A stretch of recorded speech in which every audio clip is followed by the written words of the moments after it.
السلام علیکم ورحمۃ اللہ وبرکاتہ۔ مفتی صاحب، وہ جو نجاست خفیفہ اور نجاست غلیظہ تھی، یہ بتا دیں کون کون سی تھی؟ وہ جو میں نے آپ کو اوپر تحریر سینڈ کی تھی نا، وہ ڈیلیٹ ہو گیا میرے فون سے، سب ڈیٹا ڈیلیٹ ہو گیا۔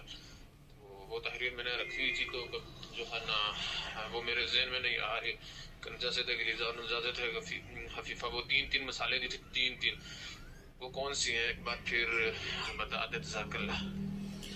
جی وعلیکم السلام ورحمۃ اللہ وبرکاتہ۔ نجاست غلیظہ اور نجاست خفیفہ کون کون سی چیزیں ہیں؟ یہ تو بہت ساری اشیاء جو ہیں وہ نجاست غلیظہ اور خفیفہ میں شامل ہیں۔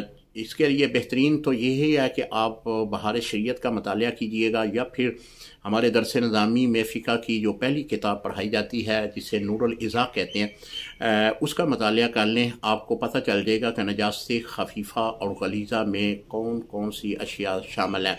نجاست غلیظہ جو ہے، اگر 1 درم کی مقدار یا اس سے زائد کپڑے پہ لگی ہو تو کپڑا ناپاک ہوگا۔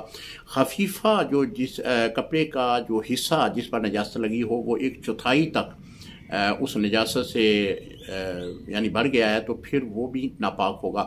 کم ہے تو معافی ہے۔